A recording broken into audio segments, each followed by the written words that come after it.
A evolução da indústria têxtil na Idade Média. Você já imaginou o trabalho que devia dar construir tecidos como dessas belas à Idade Média? O tecido das roupas que vestia toda a população neste período antes dele não era uma tarefa fácil. Naquela época, as fibras individuais eram puxadas de um chumaço de lã ou de algodão e presas em um gancho de uma parelha com peso chamada de fuso de fiar, onde ela era torcida, criando um fio então enrolada em um carretel, repetindo o sucesso continuamente. Este foi criado, depois iria tomar a forma de um tecido em tir. O tir primitivo. A respeito do tir, inicialmente a máquina utilizada na fabricação do tecido era simplesmente um quadro de madeira com furos nas laterais, no qual dois conjuntos de fios esticados dos fios saúde dura que eram alternados para cima e para baixo a cada passada da trama. A trama era o fio que era passado na transversal entre os fios e dura sendo puxada aquelemente quando o tecido e unindo todos os fios. Mas voltando ao dispositivo de fiar, ninguém sabe com certeza quando o homem foi inventado o primeiro deles. Algumas evidências apontam para a Índia, outros para a China. As fortes evidências encontradas em locais de escavação apontam como origem dos seus manuais o Egito 5.000 anos antes de Cristo, no qual acredita-se que ajudou a torcer os fios dos tecidos que as múmias egípcias eram enrolados. Evolução do processo de fiação. Fuso manual. Ao longo dos anos vieram os aperfeiçoamentos. Um deles consiste em encaixar o fuso em um mancal movido por uma correia presa a uma roda que inicialmente era gerada à mão. Roda de fiar com pedal. Depois o processo evoluiu para ser movido por um pedal. Com ela o chumaço de lã ou algodão era torcido muito mais rapidamente, originando o fio que então era enrolado em um carretel de maneira automática. Expansão para a Europa. Este aparelho acabou recebendo o nome de roda de fiar. No final da Idade Média, as rodas de fiar apareceram na Europa, vindos através do Oriente Médio. O único aprimoramento no projeto original, que até então era movido à mão, foi a adição do pedal. Apesar deste modelo de roda de fiar permitir a produção de flor de lã ou algodão de boa qualidade, é necessário de 3 a 5 rodas de fiar como esta para produzir os fios necessários para manter um único tir mecânico funcionando. A revolução de John Kay. Mas com a chegada de João, que isso não seria mais suficiente. Ele ficou conhecido por ter inventado a lançadeira volante, uma importante inovação no desenvolvimento do tir. De maneira bem simplificada, o tir mecânico funciona basicamente do mesmo modo que aquele manual de antes. Existe um conjunto de fios à ditadura que a unidade passará transversal o fim da trama. Para passar este fio na transversal à trama, é utilizado um dispositivo chamado de lançadeira que passa entre os usa hoje dura, soltando a trama em que então puxada firmemente contra o tecido. Funcionamento do tir mecânico. Fios de urdidura. Devido aos seus auditores da empresa separadamente em 2 suportes que alternam para cima e para baixo com auxílio de um pedal. Formação do tecido. O tecido vai se formando continuamente no ritmo dos sertões. Até então, a extra de selagem é realizada com a utilização de uma lançadeira que era passada manualmente entre os fios. Trabalho manual. Nos grandes giares eram necessários até 2 senões somente para essa função. A lançadeira volante de John Kay. Mas quem mudaria radicalmente isso, fazendo com que esse trabalho fosse executado mecanicamente? Ele fez foi colocar o mecanismo de impulsão que era acionado por uma corda, fazendo com que uma espécie de martelo de cada lado batesse lançadeira, fazendo com que ela passasse voando entre o dedo e caísse em um pequeno recipiente do outro lado, já dava a próxima partida mandando de volta. Isso permitiu que os tecidos fossem confeccionados uma largura 2 vezes maior do que a convencional, em uma velocidade muito superior. Antes da emissão de quem precisava de até 3 operadores para operar tir, pois só para a lançadeira. Impacto social da invenção de Kay. Setembro de 1733. Com a braçadeira volante dos operadores perderam o emprego e a produção mais que duplicou, provocando uma revolução à produção de tecidos. Revolta dos tecelões. É claro, revolta dos tecelões que pediram ao rei que se tivesse as invenções de Ki, o que foi em vão. 1753. Não tem uma resposta do rei dos trabalhadores, PT-se descontentes e com muita raiva de ninguém, só atacar na casa de Kay, que obrigando ele fugiu à terra. Exílio na França. Em falar na França, o carro que viviam na pobreza até morrer por volta de 1780. Como consequência da maior demanda de fios gerados pela emissão de Ki, e houve um período de escassez de matéria-prima.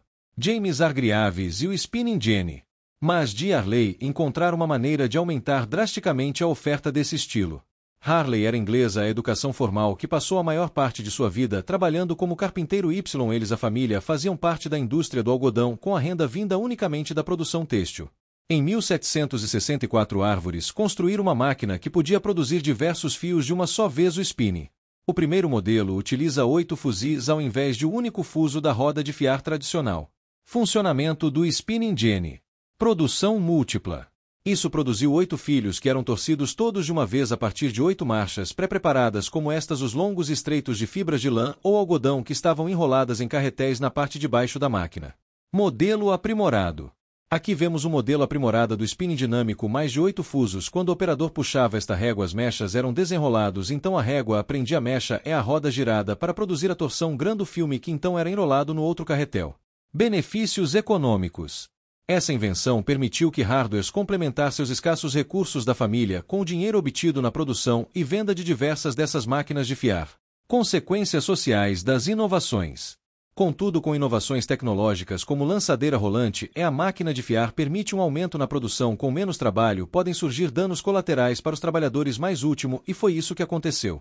15 iguais que também trabalhava em investir na criação não estava nem um pouco satisfeitos com a invenção que era capaz de fazer um trabalho de 8 pessoas.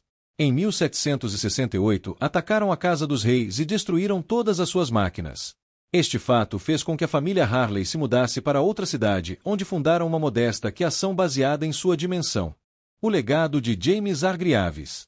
De 1764 a 1770. Mas apesar do progresso alcançado com seu invento que permitiu um salto tecnológico no setor têxtil, o humilde tecelão Árvores nunca obteve reconhecimento que merece em vida. Entre 1764 e 1770 Arguidos tentou obter a patente de seu invento, mas as cortes se recusaram a lhe conceder a patente. Proliferação de cópias. Infelizmente, em Árvores havia produzido e vendido uma quantidade enorme de máquinas de ficar de olho fusos parecidas com essa de 16 fuso. No momento em que ele decidiu solicitar a patente, uma quantidade enorme de cópias já havia surgido. 1770. A patente só foi concedida em 1770, como ele produziu esta versão de 16 usos que logo seja aprimorada para este outro modelo. 1778. Estima-se que no ano de sua morte, em 1778, mais de 20.000 máquinas de fiar estavam em uso somente na Grã-Bretanha, algumas com até 120 fusos. Limitações do spinning jenny. A invenção de hardwares não apenas diminui a necessidade de trabalho, mas também economizou dinheiro. A única desvantagem é que a máquina produzir fios muito grosseiros para serem usados como fios da aldidura e só podiam ser utilizados para fazer fios transversais de trama. Mas a história da máquina de fiar e de seus progressos alcançados para a indústria têxtil na década de 1780 estavam longe do final e outra invenção daria mais um salto nesta área. Richard Arkwright e o Waterframe. Origens. Richard Arkwright começou a sua vida produzindo perucas, mas posteriormente vem a trabalhar com a tecelagem, criando algo bem diferente das inovações e até então. Waterframe. Sua invenção, patenteada em 1769, ficou conhecida como moda fim, a primeira máquina têxtil que utilizava a água como força motriz lugar da força humana, dando um salto na escala de produção de produtos. Inovações técnicas. O arquiteto apresentou outras inovações além da força motriz. Ele colocou os pares de rolos que puxavam algodão na distância correta para o comprimento das fibras usadas, e também aumentar a precisão na porção dos fios. Enrolamento contínuo. Ele também criou o enrolamento contínuo quando desenvolveu um dispositivo de subida e descida automático para um rolamento da bobina, em modo que ela fosse preenchida uniformemente. O nascimento das fábricas. Devido ao tamanho a quantidade de máquinas que entravam, mais uma casa necessitando de galpões, e também a nova força motriz, a água, o ar quase levou todo o maquinário pesado para grandes construções próximas aos rios, de modo que as rodas d'água mover-sem as máquinas. Isso fez com que a força de trabalho, em grande parte composta de mulheres e crianças, tivessem que se deslocar de casa para estes locais. Assim surgiram as primeiras fábricas ou tecelagens, que posteriormente receberiam o nome de suíte office, fábricas do suor, uma fábrica que explora os empregados com horas excessivas de trabalho e baixos salários e más condições. Aliás, as fábricas de armas chegaram a ter 2/3 de seus empregados compostos apenas por crianças. Mais tarde acusado de ter baseado parte da criação de sua máquina em cima da invenção de Thomas Hicks, sua patente foi anulada, mas ele já havia ganho muito dinheiro com ela. Samuel Crompton e a spinning mule. Mas voltando ao desenvolvimento do maquinário, boa inovação agora fica por Samuel Crompton, tanto um trabalhador de tecelagem sem educação formal, dizendo nos primórdios da Revolução Industrial, é mais um empurrão na produção têxtil. Ele construiu uma máquina de fiar que unia um spinning jenny de hardwares, qual a frame de Arf em 1769, a skinny mill ou lula giratório em português. O nome mula vem do fato de que a máquina é um híbrido entre as duas máquinas anteriores, da mesma forma que a mula é um híbrido entre um cavalo e um burro. Vantagens da spinning mule. Correção de defeitos. Esta máquina corrigira um importante efeito de higiene que fazia com que os filmes produzidos se tornassem quebradiços por não ter uma torção adequada, podendo ser utilizado somente na trama do diário. Torção perfeita. Isso foi corrigido na SP1000 ao produzir um filme uma torção certo que podia ser utilizado tanto na trama como no último momento durante a tração das fibras. Quando a mecha de lana puxada, ela também já torce útil. Maior qualidade.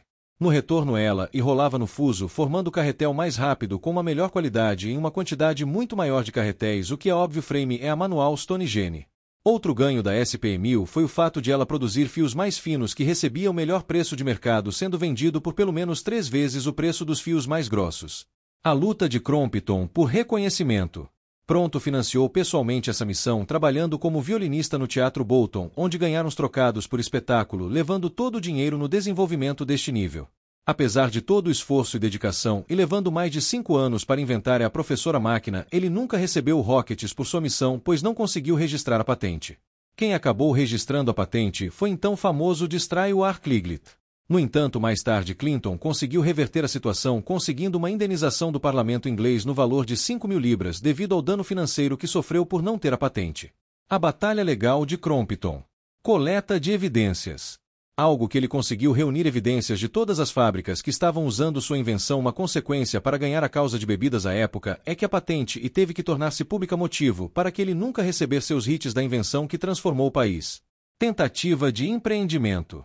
Com o dinheiro ganho na indenização não utilizou para entrar no negócio têxtil, mas infelizmente ele estava chegando tarde demais no negócio e a competição acirrada fez com que ele não obtivesse sucesso com o empreendimento.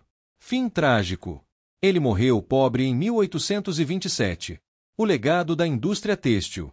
Hoje a indústria têxtil mundial parece estar superada por uma das eleições e aprimoramento máquinas com muita tecnologia embarcadas, vezes assim aquelas dimensões permanecem como ela que encerrou um período e deu início a uma nova era da primeira revolução industrial. Impacto histórico das inovações têxteis. Roda de fiar. Permitiu a produção manual de fios com maior eficiência, mas ainda limitada em escala. Lançadeira volante. Revolucionou a tecelagem ao permitir a produção de tecidos mais largos com menos operadores.